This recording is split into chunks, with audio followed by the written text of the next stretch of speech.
ওকে, so এবার আমরা কিছু কথাবার্তা বলি। সেটা হচ্ছে যে এই যে যে অপশন গুলো আপনারা দেখলেন যে কত সুন্দর একটা সিস্টেম, বা আপনাদের নিজের কাছেও মজা লাগতেছে যে আমরা চেঞ্জ করতে পারছি অনেক অপশন, তাই না? এটার প্রিমিয়াম যখন আপনি যাবেন, অর্থাৎ আমরা যখন থিম ফরেস্টের উদাহরণ দিয়েছি, ওইসব থিমে কিন্তু এর চাইতে 3 ডবল অপশন পাবেন, আরো অনেক মজার মজার, দেখলেই মাথা নষ্ট হয়ে যাবে। হ্যাঁ, তো এই অপশন গুলা বা এই যে কাজগুলা, এগুলো তো শিখতে হবে আপনাদের, তাহলেই তো আপনারা ভালো লেভেলে যাইতে পারবেন, ক্লায়েন্টের কাজগুলো করতে পারবেন, বড় বড় প্রজেক্ট গুলো করতে পারবেন। এই যে তখন আপনি মনে করেন একটা ক্লায়েন্টেরই প্রজেক্ট কমপক্ষে $500 উপরে, এগুলার প্রজেক্ট, হ্যাঁ, নিতে পারবেন বা করতে পারবেন। তো ওগুলো তো জানা লাগবে, তাই না? তো বেসিক্যালি ওই অপশন গুলা যদি আপনি করতে চান বা এগুলো শিখতে চান, তাহলে আপনাকে যে জিনিসটা ভালো জানা লাগবে সেটা হচ্ছে পিএসপি। সেটা হচ্ছে কি? পিএসপি। ওকে, সো পিএসপিটা আমাদের জানা লাগবে। সেই জন্যই আমরা এখন থেকে অল্প অল্প করে পিএসপি শুরু করব, আর এই ড্যাশবোর্ডের আরো 2-1টা ক্লাস হবে, দেন আমরা টিম ডেভেলপমেন্টে শিফট হব এবং পিএসপিটাও করব। কারণ পিএসপি না জানলে ওইগুলা করতে পারবেন না, ওই অপশনগুলা ক্রিয়েট করতে পারবেন না। সো আমরা এখন থেকে পিএইচপি শিখবো। ওকে, টিমের ব্যাপারে ডিসকাশন পরে, আমি জাস্ট বলে রাখছি আপনাদের, আপনাদের যারা পারফরমেন্স ভালো তাদেরকেই শুরু নেওয়া হবে, কারণ এই ব্যাচে প্রচুর প্রচুর আমরা সবগুলাকে নিই না, যাদের আগ্রহ বেশি তাদেরকে নিয়ে কাজ দেওয়া হয়। ঠিক আছে, কাজ শেখানো হয়। সো মাত্র 20 থেকে 25 জনকে নেওয়া হবে। সো খুবই কম, এই জন্যই যাদের দেখবো যে পারফরমেন্স ভালো, ক্লাস করে, অ্যাসাইনমেন্ট গুলো জমা দেয়, আমার কাছে তো লিস্ট থাকে, তাদেরকেই নেওয়া হবে। জাস্ট এতটুকুন শুনে রাখেন। বাট আমাদের এখনো দেরি আছে, কারণ এই যে নভেম্বর কাল থেকে গোটা মাস আপনাদের ক্লাস হবে, এবং ডিসেম্বরের কমপক্ষে 10 থেকে 15 তারিখ পর্যন্ত ক্লাস হবে, মানে টোটাল 30টা ক্লাস শেষ হবে। তারপরে কেন এটা, কারণ এটা হচ্ছে এই লেভেল থেকে উঠে যেয়ে গেন আপনাদের ওই অ্যাডভান্স লেভেলে যেতে হবে, তাছাড়া আপনারা শুধু শুধু ওখানে যে কিছুই করতে পারবেন না। তো মনোযোগ দিয়ে এখন থেকে এগুলা শিখলে, ভালো মতো প্র্যাকটিস করলে ওখানে যে টিমে কাজ করতে পারবেন। ওকে, আচ্ছা, সো এবার আমরা যেটা করব সেটা হচ্ছে যে পিএসপি যেহেতু দেখেন, এবার আমাদের যেতে হবে কোথায়? আমাদের যেতে হবে সার্ভারে আমাদের। ওকে, সো সার্ভার কি? এই যে সিতে যাব, দেন জ্যাম আমরা ইনস্টল করছি এটা, দেন এর মধ্যে htdocs। তো এর মধ্যে আমাদের এই যে ইশিকন ফোল্ডারটা যেটা আমরা বানাইছিলাম, এখানে অনেক ফোল্ডার আছে, সো ইশিকন, এই যে, তো এর মধ্যে কিন্তু আমরা ওয়ার্ডপ্রেসটা ইনস্টল করছিলাম, তাই না? আর এই যে নিচে দেখেন একটা কিন্তু ফাইল বানাইছিলাম new.php, তাই না? সো আমরা এটাকে এখানে না লিখে এখানে আরেকটা আমরা ফাইল করি, অর্থাৎ ফোল্ডার করি, মনে করেন এখানে দিলাম পিএসপি। তো এর মধ্যে আমরা এখন পিএসপি শিখবো এই ফোল্ডারের মধ্যে। আমি প্রথমেই যেটা বলছিলাম সেটা হচ্ছে যে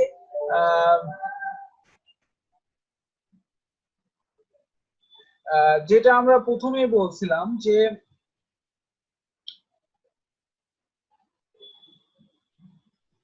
পিএসপি কোড আপনি বাইরে লিখে রান করতে পারবেন না। অলওয়েজ আপনাকে কি করতে হবে? অলওয়েজ আপনাকে সার্ভারের মধ্যে লিখতে হবে। হ্যাঁ, তো এই জন্যই আমরা জ্যাম সার্ভারের মধ্যে এটাকে লিখবো। ঠিক আছে, একটু ওয়েট।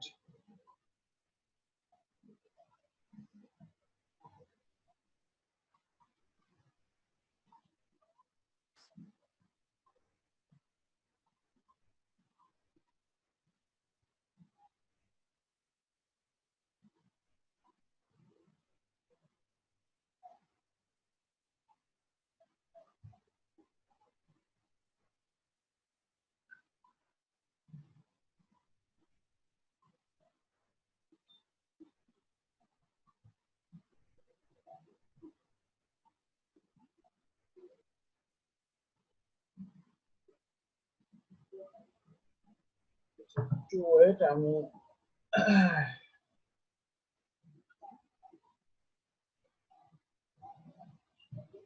মেসেজ করে দিই।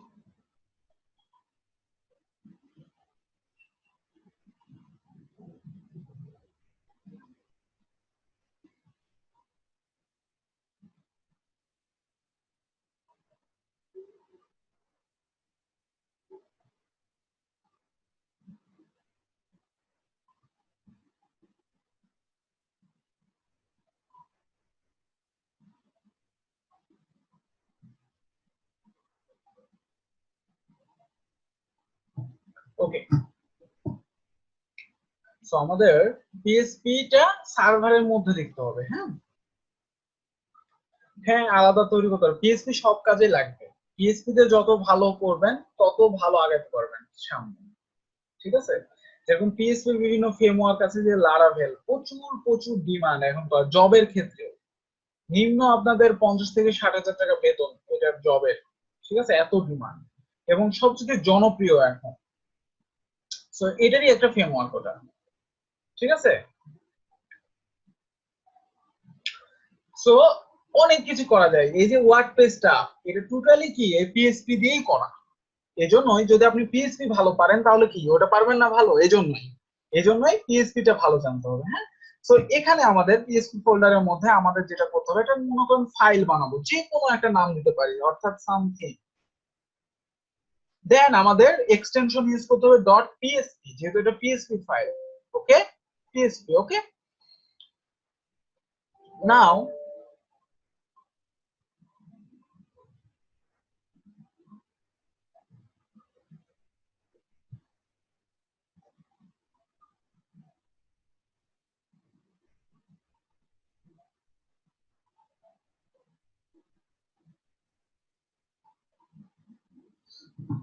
আচ্ছা, নাও এখন আমরা এর মধ্যে এইচটিএমএল কোডও কিন্তু লিখতে পারবো, নো প্রবলেম আমাদের। এইচটিএমএল অর্থাৎ আমরা এইচটিএমএল এর স্ট্রাকচারটা নিয়ে চলে আসলাম। ওকে, সো এখন এই জায়গায় আমরা যদি মনে করেন এইচ2 এর মাধ্যমে কোন একটা কিছু শো করায়, অর্থাৎ মনে করেন লিখলাম আওয়ার পিএসপি ক্লাস। ওকে, এখন এই যে এইচটিএমএল এর মাধ্যমে কথাটা লিখলাম, এটা কিন্তু এইচটিএমএল এর মাধ্যমে হলো। এটা কি হলো? এইচটিএমএল এর মাধ্যমে। আচ্ছা, এবার যদি আমরা এটাকে রান করাই, অর্থাৎ আমরা কি কি লিখবো এখানে, লোকাল হোস্ট, দেন আমাদের ফোল্ডারের নামটা শিখন। আচ্ছা, এবার আমাদের এই যে পিএসপি নামের এই ফোল্ডারটাতে ঢুকতে হবে, দেন সামথিং ডট পিএসপি। এই যে দেখেন আমাদের ওই লেখাটাই কিন্তু শো করতেছে এবার। কিন্তু এটা তো হলো এইচটিএমএল এর মাধ্যমে শো করানো, আমরা তাহলে পিএসপি কেন করতেছি? পিএসপি মেনলি এই লেখাটাকে আপনি যদি পিএসপির মাধ্যমে লিখতে চান, তাহলে জাস্ট আপনাকে যেটা করতে হবে, এখানে পিএসপি এইভাবে সিনট্যাক্স আগে ইউজ করতে হবে। এটা হচ্ছে পিএসপি সিনট্যাক্স, অর্থাৎ লেস দেন দেন আমরা লিখবো পিএসপি আর ক্লোজ করবো এভাবে। এটা হচ্ছে স্টার্ট পয়েন্ট, এটা হচ্ছে ইন পয়েন্ট। ওকে, তো এবার জাস্ট এই কথাটা, এই যে এই কথাটা যদি আমি এর মধ্যে দিয়ে দিই, এর মধ্যে দিয়ে দিই, তাহলেই কিন্তু আমাদের শো করবে না। এবার দেখেন একটা ইরোর মারবে, ইরোর, দেখছেন? সো শো করানোর জন্য আমাদের যেটা এখানে করতে হবে, একটা ফাংশন ইউজ করতে হবে, নাম হচ্ছে ইকো। দেন এভাবে কোটেশন ইউজ করতে হবে। এখন এই যে কোটেশন ইউজ করতেছি বা এই ফাংশনটা কিভাবে কাজ করছে, এগুলো আমরা পরে আলোচনা করতেছি, আগে ধারণা দিচ্ছি। ওকে, সো এবার রিলোড দেন, দেখেন এবার সেম শো করবে। সো এটাই হচ্ছে মেনলি পিএইচপি কোড, এটাই হচ্ছে মেনলি কি পিএইচপি কোড। সো এবার আমরা মনে করেন পিএইচপি শুরু করবো, এর জন্য প্রথমেই পিএইচপি আমরা start point end in point করে নিলাম। এটা এমন একটা মজার জিনিস যে আপনি সব রকমের ক্যালকুলেশন এটার মাধ্যমে করতে পারবেন।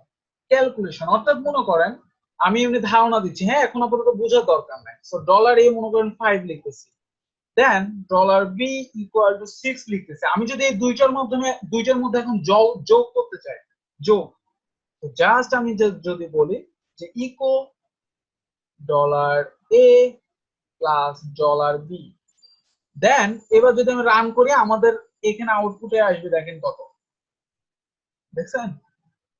11। সো অল রকমের জিনিস আমরা এখানে করতে পারবো, মানে অল আমাদের ক্যালকুলেশন থেকে শুরু করে সব রকমের ম্যাথমেটিক্যাল বলেন, ক্যালকুলেশন, আমরা একটা ক্যালকুলেটরও বানাই ফেলতে পারবো। এমন একটা জিনিস আপনি একটা সফটওয়্যার বানাই ফেলতে পারবেন, যেটার মাধ্যমে মনে করেন এই যে এখন বিভিন্ন অ্যাকাউন্টিং সফটওয়্যার তৈরি হয়, এই যে ইউনিভার্সিটির আপনাদের রেজাল্ট পাবলিশ হয়, এইগুলো সব রকমের সফটওয়্যার আমরা এটার মাধ্যমে করতে পারি। তো এটা দিয়েই আমাদের ওই ওয়ার্ডপ্রেসের ওই সিস্টেমটাকে পরিচালনা করে, ওয়ার্ডপ্রেসটা কাজ করে। ওকে, সো আমরা এই পিএইচপিটা শিখবো এখন। ওকে, সো এটা জাস্ট স্ট্রাকচার দেখালাম।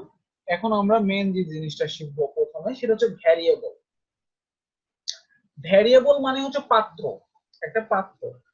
মনে করেন আমি যদি কোনো একটা কিছু শো করাইতে চাই, সামথিং কথাটা একটু আগে দেখালাম যে এটাকে কিভাবে ইউজ করতে হবে। এখানে লিখতে হবে ইকো। ইকোটা হচ্ছে একটা ফাংশন, ইকোটা হচ্ছে একটা ফাংশন পিএসপি, এটার মাধ্যমে আউটপুটে শো করায়, অর্থাৎ এটার মধ্যে এটা দিয়ে আপনি যা লিখবেন সেটাই আপনার আউটপুটে শো করবে। হ্যাঁ, সো ইকো কথাটা লিখে আমি জাস্ট এভাবে দিলাম, আর লাস্টে অবশ্যই সেমিকোলন দিতে হবে, তাছাড়া ইরো ধরবে। সো ইকো লিখে এই কথাটা লিখলাম, এবার আমি যদি এখানে রিলোড দিয়ে এই কথাটা শো করবে, তাই না? কিন্তু ভ্যারিয়েবলটা কি আসলে? ভ্যারিয়েবল মনে করেন আপনি এখানে একটা ডলার লিখবেন, দেন এখানে যা ইচ্ছা লিখবেন, একটা ভ্যারিয়েবলের নাম দিবেন আর যা ইচ্ছা, সাপোজ সামথিং নিয়ে দিলাম।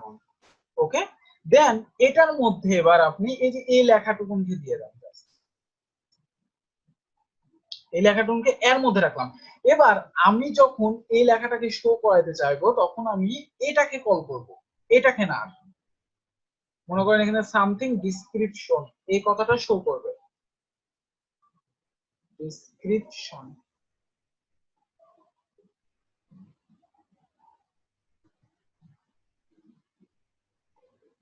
সামথিং ডিসক্রিপশন এই কথাটা শো করবে, বাট আমি এটাকে সরাসরি ইকো করতেছি না, আমি একটা ভ্যারিয়েবলের মধ্যে রাখলাম। দেন এখন ওই ভ্যারিয়েবলটাকে জাস্ট ইকো করবো, তাহলে এর ভিতরে যেটা আছে সেটাই আমাদের চলে আসবে। অর্থাৎ রিলোড দেন এই যে সামথিং ডিসক্রিপশন, এটাই হচ্ছে মেনলি ভ্যারিয়েবল, অর্থাৎ একটা পাত্র। অর্থাৎ একটার মধ্যে আপনি কোন একটা কিছু রাখতেছেন, সেভাবে আমরা যেটা করলাম যে একটা ভ্যারিয়েবলের মাধ্যমে, অর্থাৎ এ এ নামের একটা ভ্যারিয়েবলের মধ্যে আমি একটা সংখ্যা রাখলাম, একটা সংখ্যা রাখলাম। দেন আরেকটা ভ্যারিয়েবলের মাধ্যমে আমি আরেকটা সংখ্যা রাখলাম। দেন আরো চাইলে আমি যে কোনো ভ্যারিয়েবলের মধ্যে খালি নাম দিয়ে আমি যে কোনো জিনিস রাখতে পারি। এবার এটা যখন আমি ক্যালকুলেশন করব, সাপোজ আরেকটা ভ্যারিয়েবলের মধ্যে মনে করেন এটাকে আমি রাখলাম, দিয়ে এখানে এবার আমি ডাকবো কাকে? মনে করেন আমি এই 12 আর এই 4 এর মধ্যে যোগ করতে চাচ্ছি, তাহলে এই 12 আর 4 কার মধ্যে আছে? এই যে এর মধ্যে, এই ভ্যারিয়েবলের মধ্যে আর এই ভ্যারিয়েবলের মধ্যে। সো জাস্ট ওটাকে ডাকবো, অর্থাৎ এ প্লাস, এখানে আমরা একটা প্লাস দিব কারণ আমরা যোগ করতে চাচ্ছি, দেন ডলার সি, অর্থাৎ এটা। তাহলে এটাকে ডাকলাম, তাহলে কি হবে? এর মধ্যে যা আছে সেগুলা চলে আসবে এখানে দিয়ে। এবার আমি আবার কার মধ্যে রাখলাম? এখানে ক্যালকুলেশন হয়ে আবার আমরা এই ভ্যারিয়েবলের মধ্যে রাখলাম। অর্থাৎ এবার যদি আমি ইকো করি ডলার রেজাল্ট, অর্থাৎ যে এই ভ্যারিয়েবলটা, তাহলেই আমাদের আউটপুটটা শো করবে। এই যে 16। এখন দেখেন এই লেখা আর এই লেখা কিন্তু আপনি একসাথে দেখা যাচ্ছে, তাই না? আপনি যাচ্ছেন নিচে নিতে, এই লেখাটাকে নিচে নিতে, ক্যালকুলেশনটা উপরেই থাকুক।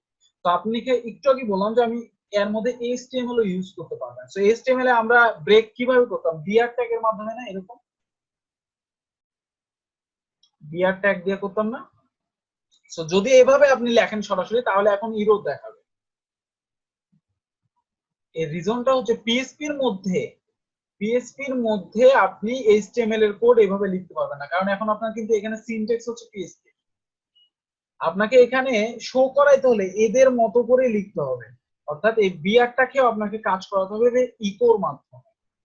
ইকো, ইকো মানে হচ্ছে আউটপুটে ওটা শো করবে। ওকে, সেবার দেখেন বিআর ট্যাগটা কাজ করবে।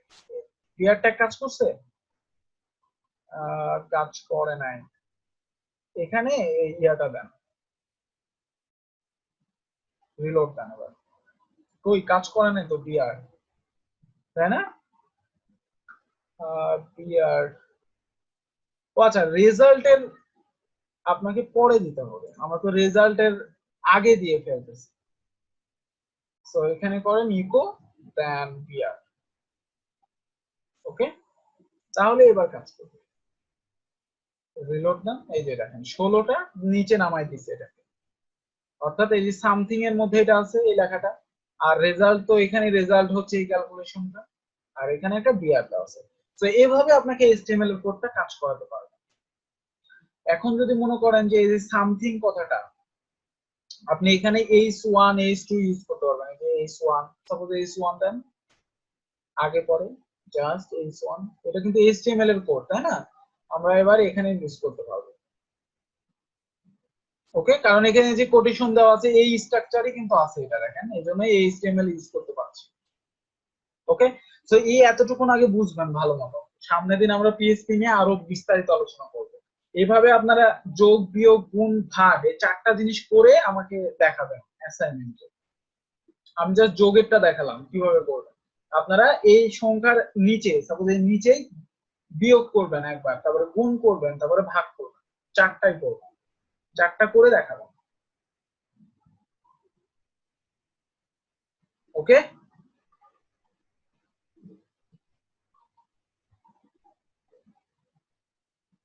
তো আজকে আপাতত এখান থেকে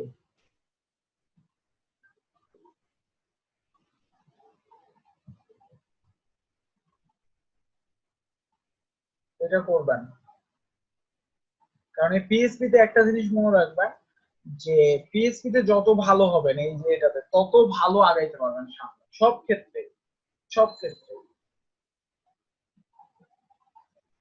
ওকে, ভাগটা মানে হচ্ছে পার্সেন্টেজ, এটা প্লাস, এই যে কিবোর্ডে দেখবেন যে মাইনাস একটা চিহ্ন আছে এটা বিয়োগ হবে, তারপরে কিবোর্ডে একটা স্টার চিহ্ন আছে স্টার, এটা মানে হচ্ছে গুণ, অর্থাৎ হচ্ছে যে এটা এরকম স্টার। আর ভাগটা মানে হচ্ছে এই যে এখানে একটা পার্সেন্টেজ পাবেন বা হচ্ছে যে যে এটা পাবেন, এটা হচ্ছে ভাগ।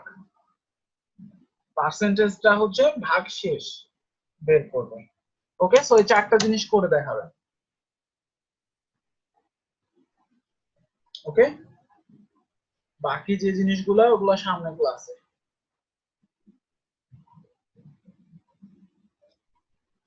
আজকে এখান থেকে